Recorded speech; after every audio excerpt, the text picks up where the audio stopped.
Today, I'm welcoming back a standout voice from a past summit, someone whose wisdom and real world strategies left a lasting impression on our community. With over 4,000 hours in international stages, he's empowered more than 15,000 entrepreneurs across the globe. He's a #1 Amazon best-selling author, a go-to expert in digital marketing and real estate, and a founding member of Forbes Real Estate Council. Known for blending authenticity with action, he's helped businesses generate millions by showing them how to stand out online without the fluff. Please join me in welcoming the unstoppable, the strategic, the always on point, Bob McIntosh. Thank you so much for having me. And for all of you here watching, listening, hearing, participating, thank you for your time. I truly appreciate it and acknowledge you for taking the time to do this. Thank you. Thank you, Bob. Well, what's the new and exciting in your world right now, personally and professionally, that our audience should know about? Well, personally, I'm just happy to actually be stationary for a minute. I spent most of the last 5 years since COVID on the road. And about a year ago, I actually landed outside of Sarasota, Florida, and I'm just happy to be someplace. It's a nice change of pace from where I have been. But on the professional side of things, this is an interesting time. So there's a lot of economic uncertainty, right? We're seeing, questions on how well it will do, where things are going, and what's happening in the market and with people spending money, which whenever that happens, the first thing people think is, oh, marketing. And they come to either two conclusions. One, I need to double down and spend more on marketing, or two, I need to cut back on marketing because of what we're seeing. And so it's an interesting time because I've got some clients that understand that when things are down is the exact time to double or triple your marketing. Why? Because most other people are going option two, which is pull back on marketing, which means costs will get cheaper. You'll have more opportunity. And this is when the winners separate themselves from the people who are, I'll say, lucky or timed it right. And a lot of the last, 10, 15 years, really since the Great Recession, has been a lot of up and not really any down. So regardless of whether we actually go down or just slows down, like a recession versus, I say depression or, declining, whatever. Yeah. The reality is when everyone else is pulling back, that's your time to go forward. And so ironically, right after the election and everyone kind of had more certainty what was happening, we closed more business in the month at the end of the year than I did almost the entire year before that, which is kind of crazy to think. But what it shows for us and what's exciting on our side is that, hey, people understand that this is the time to double down and really get out there. And for us, that just means more opportunity, more things for me to test, run, look at, and more data for me to pull in, which is always how I figure out what's working. Awesome. Well, what are the biggest marketing shifts or trends you're seeing this year that entrepreneurs absolutely cannot ignore? Yeah, so some good, some bad. We'll start with the bad. Ad costs, paid advertising costs. So this is Facebook and Instagram, or all of Meta, Google, including YouTube, including Google search, Pinterest, TikTok, pretty much everything. Across the board, ad costs the last 12 months have risen significantly. If we look at the last 5 years, they've almost quintupled, which is never what anyone wants to hear, right? Costs you more to get in front of the same people. And that's only going to continue as privacy.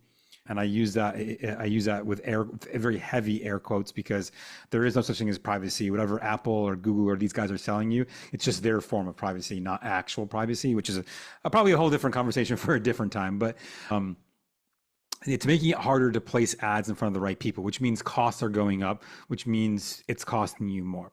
So what does that mean for everyone? Well, understand that. What we're seeing most of our clients do is increase their price to accommodate, because that's how it works, right? That's how this economy that we've built and capitalism in general works. If costs go up, you pay more. So make sure you're adjusting what you're charging.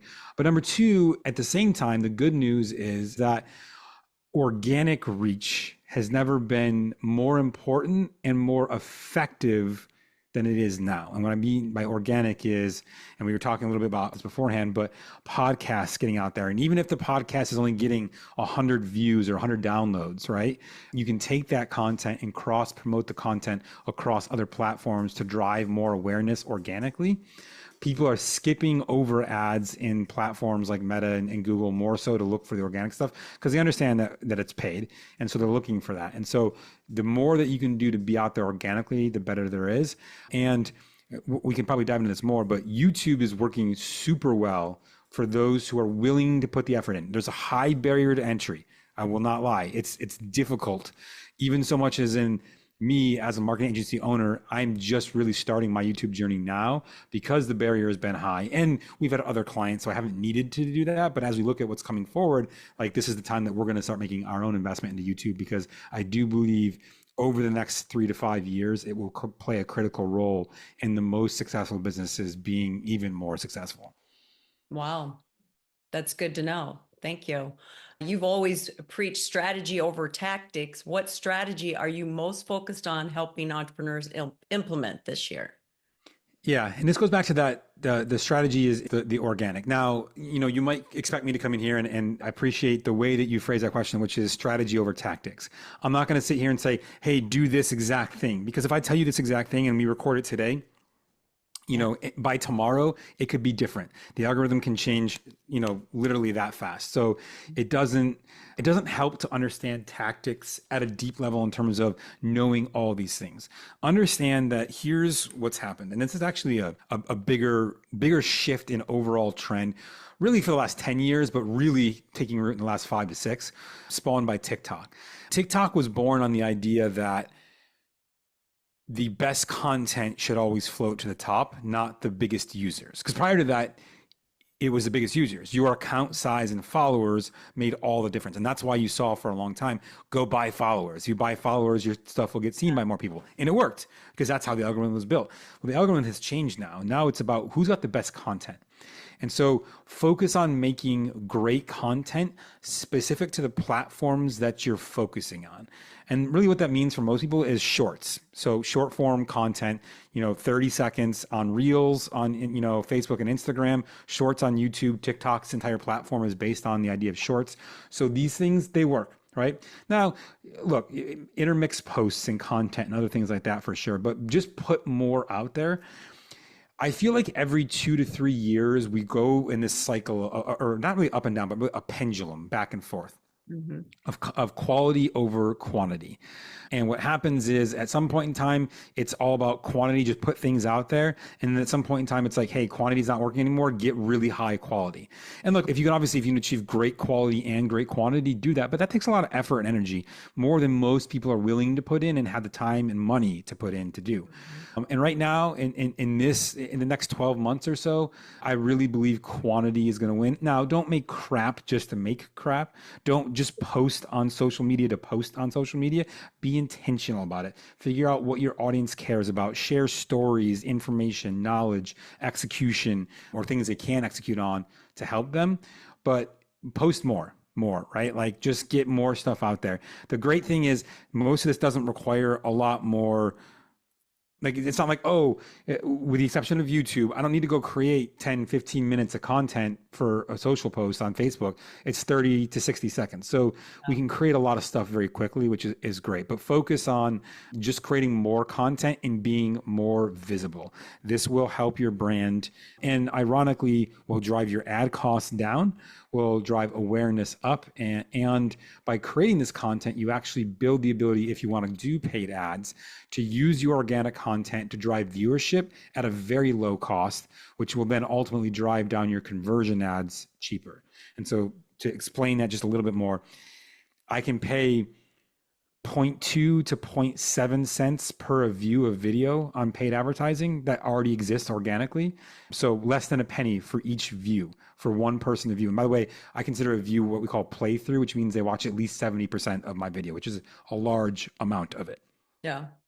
Yeah, I like that. So I don't have to dance on TikTok. I can actually just do Just quality share. content. Yeah. Just share good information. Now, look, there's tactics of like changing viewpoints and adding captions and sure all that stuff, right? But the reality is, if you just put good information out there that people care about, that interests them, that they'll watch.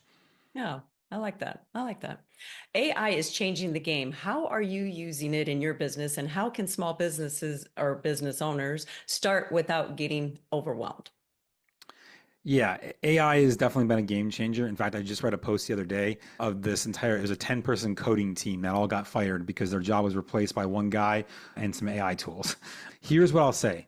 AI is coming. It's not a fad. It's actually already here, really, Yeah. but it's growing at a rate that is unfathomable to most people who are not tapped into looking at it. Hmm. So understand that if you don't take advantage of AI, you will be left behind by those who do. And so it's not really it's no longer a, oh yeah, I'll get to it when I get to it. Understand that you need to be in there. Now, AI can do, I mean, literally anything in the marketing space, AI can do for you now. I mean, and I'm being not being facetious, it really can. Yeah. But here's the caveat. AI is not really AI in terms of it's not intelligent. It only has the information that it has access to build answers and solutions to. Hmm. So the questions you ask AI, and this is what's called prompt engineering, is the official terminology of it. The prompts that you type and how you type them are what will determine the results that AI outputs for you and what you get out of it. So to not get overwhelmed, I tell everyone just start with ChatGPT or Claude. They're Hmm. both great tools, very simple, very easy to use.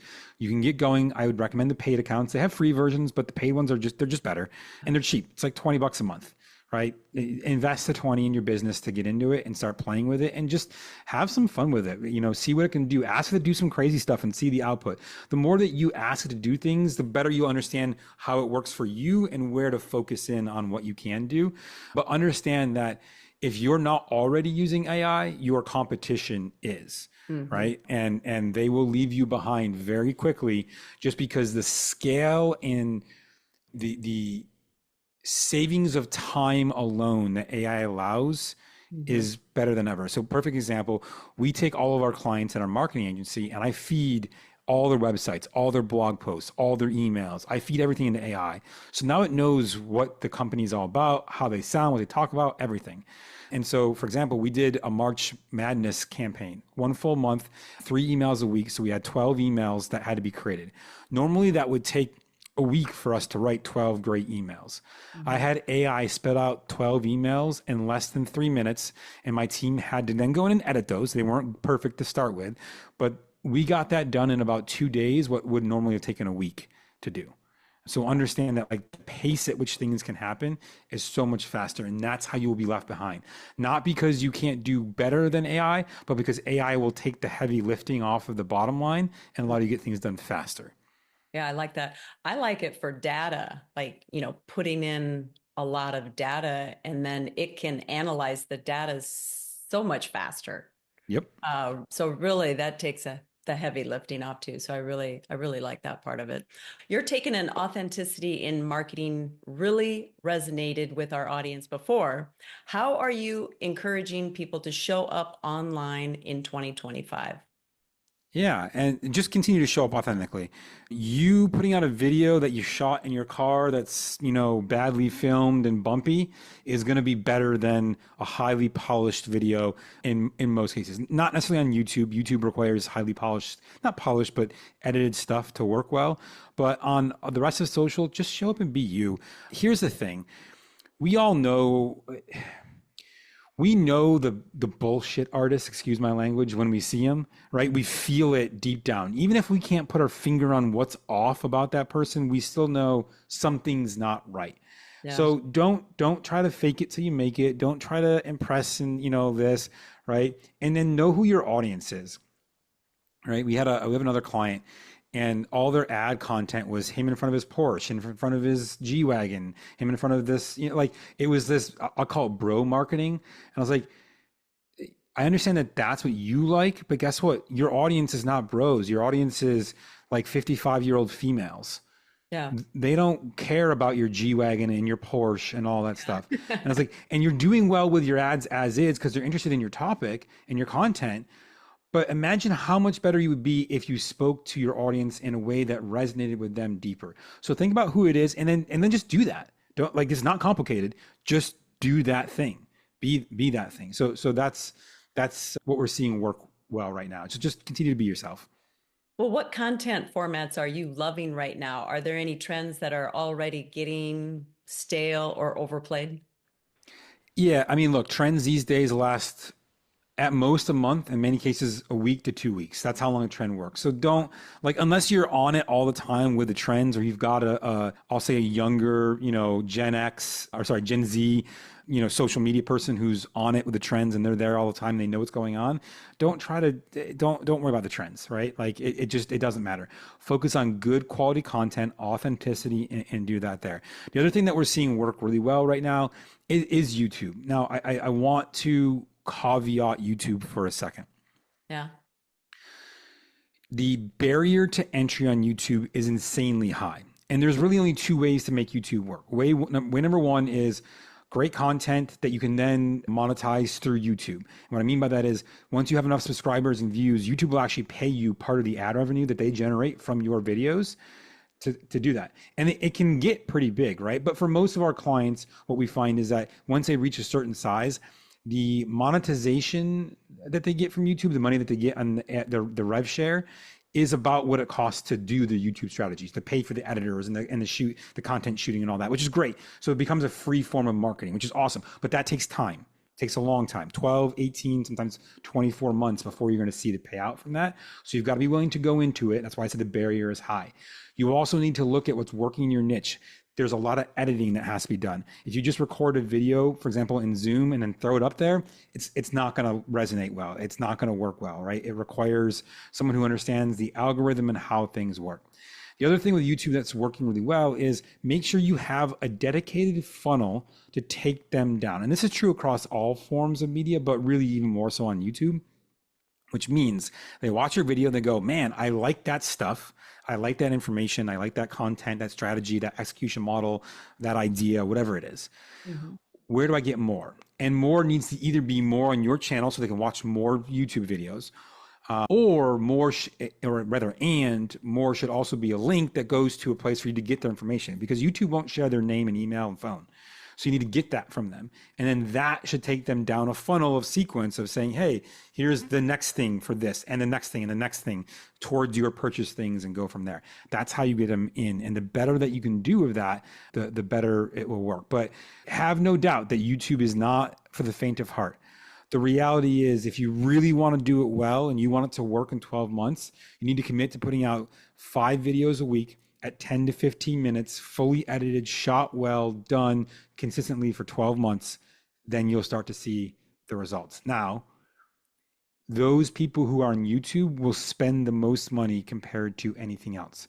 If I look across all of our clients, the YouTube leads on average on a low side spend 2x as much money to a high side of 15x as much money with a company than any other source out there.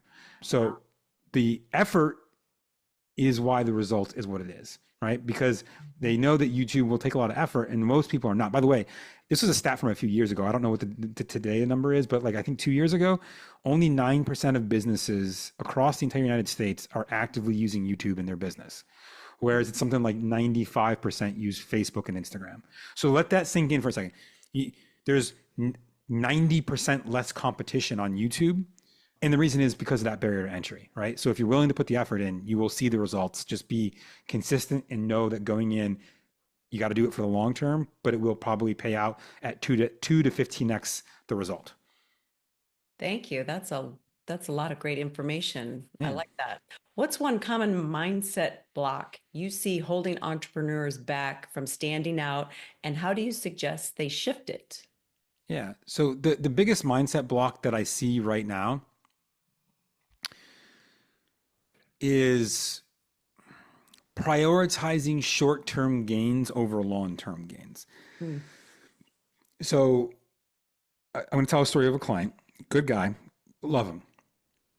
But in his business, he cares more about the views on Instagram, despite the fact that we can definitively prove that his YouTube leads are worth more money. I can show him. I have all the data. Every data point says his is about 3.2x. A guy from YouTube spends 3.2 times as much money on average than a guy from Instagram does. And you have about 100x more followers on Instagram than you do on YouTube. So let that sink in for a second. Not only are you spending more money, more time, more effort, more energy on YouTube than you do on Instagram than you do on YouTube, you're getting less folks to convert and they're spending less when they do, right?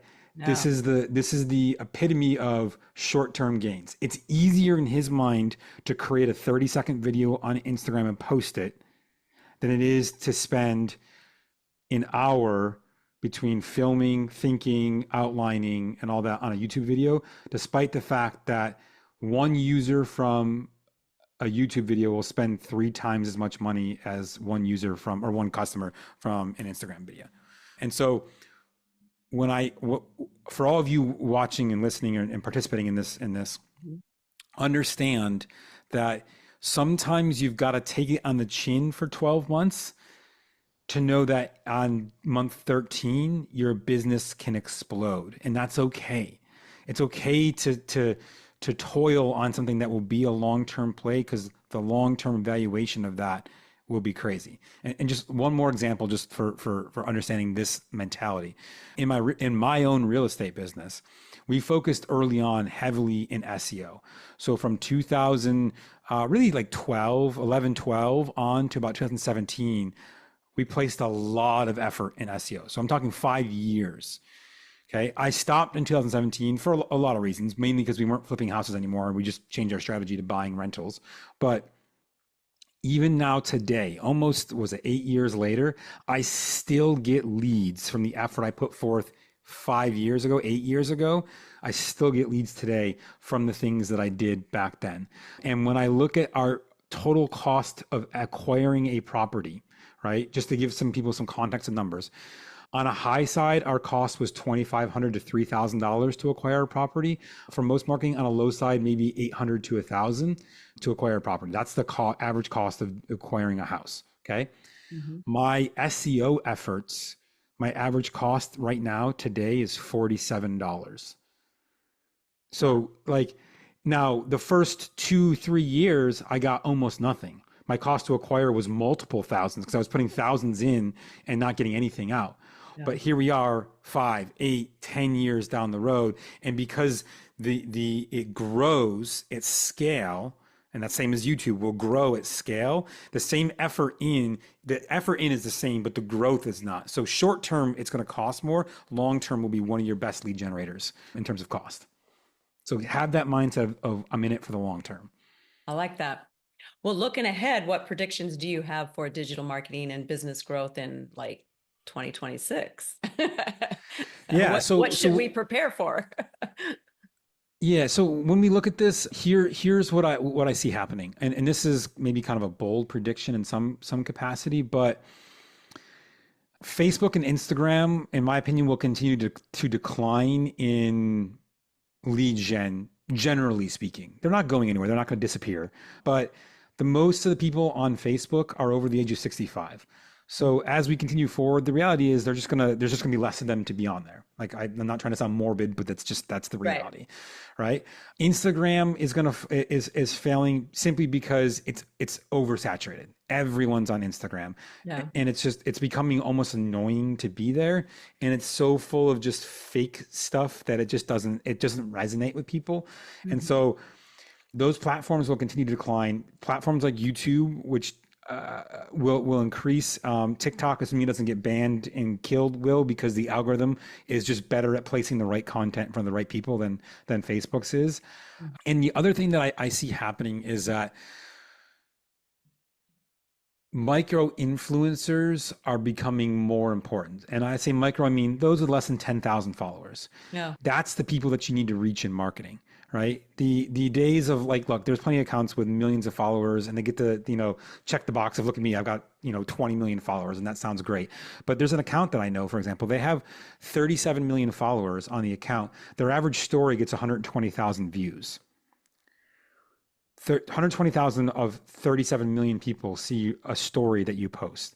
Their average video gets like 300,000 watches. So less than 1% of your audience is watching anything you do. So these big numbers don't make sense anymore. It's overplayed and overdone. Whereas I know an influencer we're working with right now, she's got 9,500 or so and like change in people. Her average story gets 8,000 views. Average post actually gets 30,000. So she's getting more views on her stories and followers because she's creating great content in the right way that's authentic and does that stuff. And so that authenticity will make more difference. And talking to and working with small influencers, by the way, very cheap. In this particular case, it's in the food space, so in a very specific sub niche of the food space. But I think we paid her for a promoted. We did like 3 stories and one post. And it was like $500, right? And our client got, I think, 10 or 15 leads out of it. So $50 a lead. But guess what? I think 2 of those bought at an average purchase of like $3,000. So they spent 500, made 6 grand. Like that's a win all day long. How many people like that can I find out there to do the things that we're doing? And that's where to focus on these small accounts with small people. Don't worry about trying to get big time. Small people have better results and almost always than big people. So we'll focus on them. And same with YouTube, by the way. You can pay for promotion on YouTube. You can get your ads in front of people. Just people are resonating more with these small accounts that have more intimate content than big ones, I guess. Yeah. Yeah, I like that. I've been saying that a lot lately, that small is the new big. So Yeah. that applies here too. I always ask all my guests, what is your big why on why you do what you do? I mean, my bigger why is ultimately time and location freedom, right? I want the ability to not have to ask and request for a day off. I want the ability to go travel someplace, right? Like my partner, for example, is hopefully closing a very large deal here very soon, which, she's worked years to get to fruition. And she's like, when the deal closes, hopefully in the next 2 weeks, she's like, I want to go somewhere for a week. I want to go to France and drink champagne for a week. I'm like, cool, let's do it, right? Like I don't need to ask permission to go do that. So for me, that's the driving of the why. And there's sub pieces to it, right? Like I won't lie, being out here and sharing my knowledge on things like this stokes my ego a little bit. I'm not a super egotistical person per se, but it feels good. It provides me with some satisfaction. And even more so when someone reaches out and says, I heard you on that thing and with Deb and it was awesome. And I did the thing and this is the result I got, right? Like to me, that's the winning formula that drives me and keeps me doing and putting in 100-hour weeks if I need to, because why? I want to help everyone else win if I can and get paid well to do it. I like that. So how can people reach you or reach out to you if they would like your expertise? Yeah, easiest way to get a hold of me is to just reach out and book a time with me and grab or text me. And the easy way to do that is go to go3dc.com/Bob McIntosh. That's GO, the number 3, DC, Delta Charlie, or 3 Degrees Consulting is my company. go3dc.com/BOBMCINTOSH. That's my name. On that page, you can book a time with me directly. You can also download my contact, which actually has my cell phone in it. Reach out, shoot me a text. We'll find a time and we'll chat some more. If I can help you in marketing, I'm happy to do so. Awesome. Thank you. Thank you very much. Well, Bob, you bring the kind of insight that turns confusion into clarity and ideas into momentum, from future forward marketing to grounded tactical steps entrepreneurs can implement today.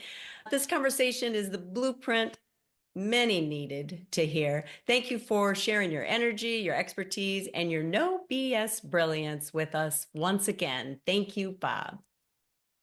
Thank you.